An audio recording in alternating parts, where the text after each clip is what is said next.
మన హిందూస్గా పుట్టి పెరిగిన తర్వాత టీటీడీని కాపాడలేకపోతే మన బ్రతుకు నాశనం అండి. ఇంకా అనవసరం లేదు, ఇంకా మనకి బ్రతుకు అవసరం లేదనమాట.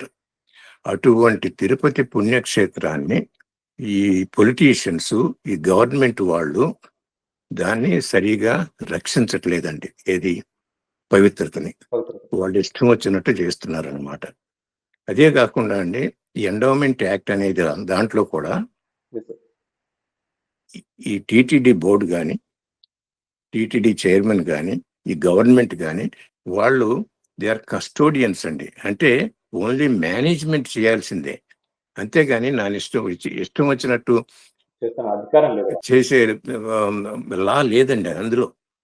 ఎందుకంటే ఇప్పుడు వీళ్ళు ఏం చేస్తున్నారు, భూములు అమ్మేస్తున్నారు, గోల్డ్ అమ్మేస్తున్నారు, ఏమండి వాళ్ళు ఇష్టం వచ్చినట్టు శాంక్టిటీ రూల్స్ రెగ్యులేషన్స్ అన్ని మార్చేస్తున్నారు, వాళ్ళు ఇష్టం వచ్చినట్టు చేస్తున్నారు.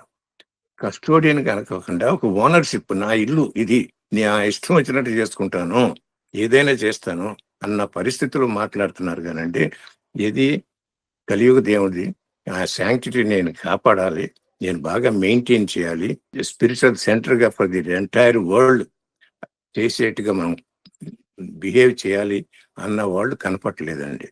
ఏమండి ఇటువంటి పరిస్థితులు ఏమవుతుందంటే, ఒక ఆయన అజయ్ కుమార్ గారని ఒక దేవులోక్ అనేది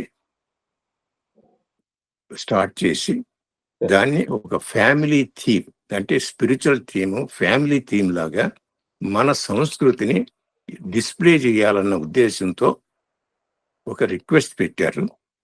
అంటే ఇది చాలా పెద్ద ఎత్తున అన్నమాట.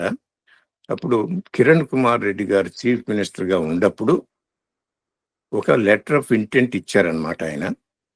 తర్వాత ఒక జీవో ఇచ్చారండి. ఆ జీవో ప్రకారం ఏమిటంటే 38 acres ఈ దేవలోకానికి ఇచ్చారండి. 38 acres 2012లో. సో అప్పటి నుంచి ఆయన డెవలప్ చేసుకుంటూ పోతున్నారు అనమాట. 2020లో జగన్మోహన్ రెడ్డి గారు చీఫ్ మినిస్టర్ అయిన తర్వాత ఈయన్ని అజయ్ కుమార్ దేవలోక్ ఆయన్ని పిలిచి, సో ఆయన్ని థ్రెటన్ చేశారు. 20 times ఆయనతో మీట్ అయ్యారండి. 21st time they forced him in the sense either you do it otherwise అన్నట్టుగా మాట్లాడేశారండి. దాంతో ఆయనకి ఏమి ఏంటి ఆల్టర్నేట్ లేకుండా సైన్ చేసేసారు డాక్యుమెంట్. అది గవర్నమెంట్ అఫీషియల్స్ ఈయన థ్రెటన్ చేశారు. గవర్నమెంటే తీసేసుకుంది ఇప్పుడు అది. అంటే ఇప్పుడు ఆ ప్రకారం ఏం చేశారంటే, ఆయన్ని ఫోర్స్ చేసిన డాక్యుమెంట్ లో 20 acres తీసేసుకున్నారు అవుట్ ఆఫ్ 38 acres.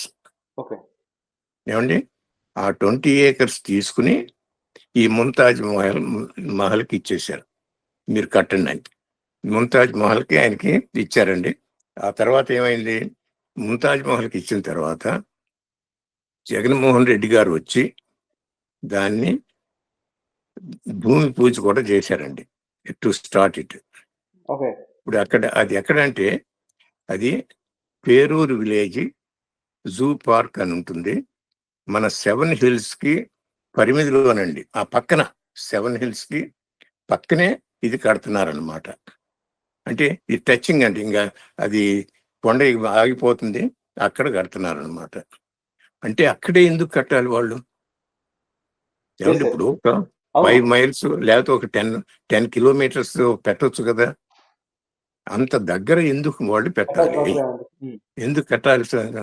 ఏది వాళ్ళకి ఏదో ఒక, కొంతమంది ఏమిటంటే దీని శాంక్టిటీని ఎలా మనం రూయిన్ చేయగలము అనేది ఉంటుంది మనసులో కొంతమందికి. కొన్ని రిలీజన్ వాళ్ళకు ఉంటుంది, కొంత ఎథియిస్టులకు ఉంటుంది, సెక్యులరిస్ట్కి ఉంటుంది, కమ్యూనిస్టులకు ఉంటుంది. వీళ్ళందరికీ కూడా మన మతాన్ని ఎలా నాశనం చేయాలనే ఉద్దేశంలోనే ఉంటారు. కానీ అరే ఇంత గొప్ప రిలీజన్ కదా, వీళ్ళకి ఇంత టాలరెన్స్ ఉంది, వీళ్ళకి ఇంత పేషెన్స్ ఉంది, ఎప్పుడు కూడా అకామిడేట్ చేసుకుంటూ ఉంటారు, ఏ విధంగా అయినా వాళ్ళని మనం సపోర్ట్ చేయాలనే ఉద్దేశం లేకుండా అది మనకు వీక్నెస్ లాగా అనుకుని మనం ఏది చేసినా పర్వాలేదు, వీళ్ళు అసలు ఏం మాట్లాడరు, ఎందుకు పనికిరాలే, వీళ్ళందరూ ఏం పర్వాలేదు మనం చేయొచ్చు అన్న ఉద్దేశంలో చేస్తున్నట్టు కనపడుతుంది కానండి, ఒక రీజను, ఒక లాజిక్ ఉండట్టు కనపడలేదు అనమాట అక్కడ స్టార్ట్ చేయటానికి. ఏమండి, అంత పెద్ద 5 స్టార్ హోటల్ ఇది. 5 స్టార్ హోటల్ అంటే ఎవరు పెద్ద పెద్ద వాళ్ళే ఉంటారు కండి, కాస్త నిజంగా ధనవంతుల ధనవంతులు లేదు, లేదు. ఒక ఒక 10 కిలోమీటర్స్ ఆ పక్కన ఎక్కడో కట్టొచ్చు కదా.